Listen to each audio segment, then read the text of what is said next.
Sometimes things happen in life and God speaks into our hearts and says, well, we got to change course a little bit. And that's what's happened to me over the last few days. Because a few days ago, early in the morning, I received a call from an addict who had come very close to taking their own life. But for the grace of God, that person is alive today. Now, I'm telling you this because last week the community lost someone to addiction. And I feel I need to speak out about this because it has been a very long winter. It has been a dark winter. And there could very well be people sitting here today struggling to find some relief from whatever pain they are feeling.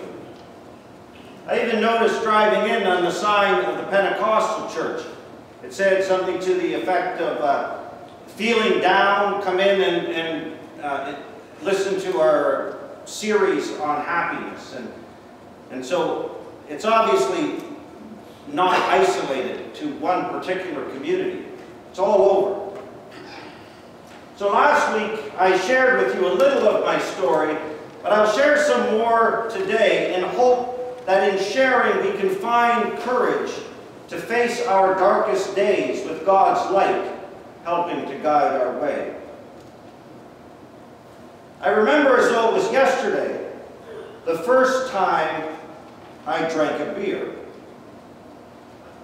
I was at a friend's house, sitting at the table, and I drank that beer, and as the alcohol made its way through my bloodstream and began to numb my senses, I thought to myself, this is fantastic.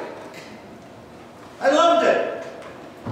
I thought I'll never have to feel insecure or shy again. I have found the cure.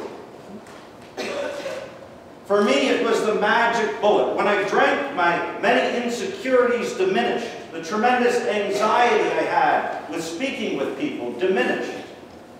I felt confident. I felt funny. I felt like I could fit in. And not only fit in, I became the life of the party. Only the truth was that the magic bullet wasn't magic after all. It didn't take long before the gun was pointing inwards, and the magic bullet that took the form of any variety of alcohol was tearing away at my soul. I was miserable, I was depressed, I was lonely and anxious, and the more depressed I felt, the more I would drink. It was a confusing and painful time. So painful that at one point I remember my desire to escape everything and everyone was so powerful that I found myself hanging out the window of an apartment building. Now thankfully a cop and common sense prevailed that night. But when you live in the world of addiction, everything is blurry. Looking back, I don't remember if I didn't like myself because I drank or I drank because I didn't like myself. It's funny what we remember. Because as the days turned into months and the months turned into years, the weekends, being an alcohol-fueled stark reminder of my fragility and failures. And I remember well the day I ended up in a room with 4 cement walls, a chair, and a steel table firmly affixed to the floor. The hospital wasn't taking any chances with me.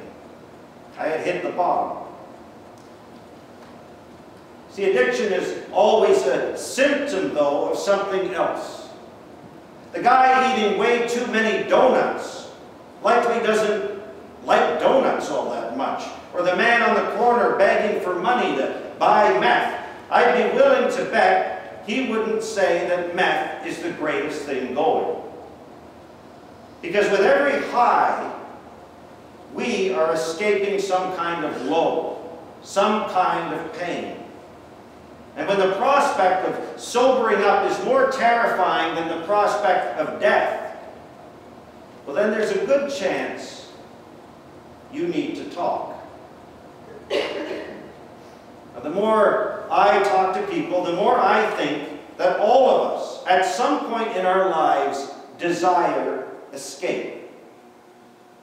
And thank goodness we don't all turn to drugs or alcohol, but we desire escape. We all feel trapped at points along the way and need to break out. We desperately desire to escape from that noise that plays like a broken record in our heads, that poetic, painful reminder that whispers to us all that we have failed.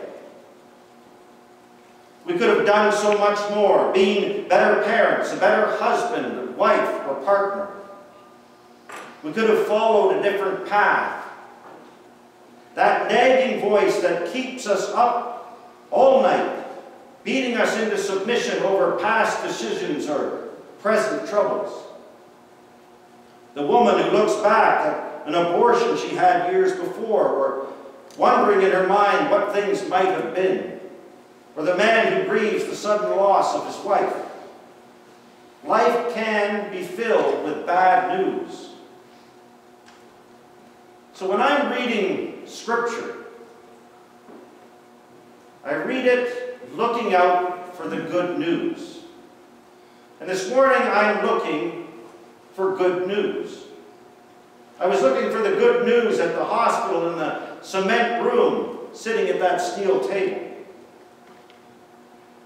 It's funny what we remember. Even in my tired mind, sitting at that steel table, I remember thinking about Jesus and praying, trying to understand. And it kind of occurred to me that maybe, just maybe, all we have sometimes is our Good Friday. Sometimes we all have those moments where life is sucked out of us. So this Good Friday thing, you know, it's the Friday that doesn't seem all that good. It's the one right before Easter when Jesus is arrested, beaten, and killed. Perhaps the good part about that is that, let's face it, it kind of sucks. And I suppose that we all can relate to that. Good Friday was an example of humanity at its worst. Hatred killing love. Yet God, despite our hatred for ourselves or for others, God doesn't let hate win. Christ took on all of it. This morning, his disciples bore witness to a transfiguration that revealed Jesus was much more than a man. He was God-given and would free us all from error and point us toward truth and freedom. And as they were coming down from that mountain, he revealed that one day the Son of Man will be risen from the dead. That's the good news. Resurrection is good news. God chooses to love our brokenness. God chooses to find those parts of our soul that have died and breathe new life into them. And time and again, he will come to us and open our hearts and minds to resurrection. New life, new beginnings. That's the good news today. That's the good news tomorrow. And that was the good news that calmed me as I sat at that steel table in the cement room. God's grace washed over me. When I was finally given the all clear to go home, I stood up and I looked at that steel table bolted to the floor, and somehow I understood that I wasn't coming back. In his final album, Leonard Cohen wrote, "I don't need a reason for what I became. I've got these excuses, they're tired and lame. I don't need a pardon, no, no, no, no. There's no one left to blame. I'm leaving the table. I'm out of the game. Yes, it's funny what we remember. Because when I left that steel table that day, I left drinking behind forever. And God walked me over to another table. A table that I had been drawn to as a child, but had somehow let escape over time. This table welcomed all with gifts of bread and wine. It was a table reserved for the broken-hearted, the hurting spirits. It was a table for men and women, young and old. A table for saints, a table for sinners. A table for the sick, for the rich, and for the poor. A table for everyone.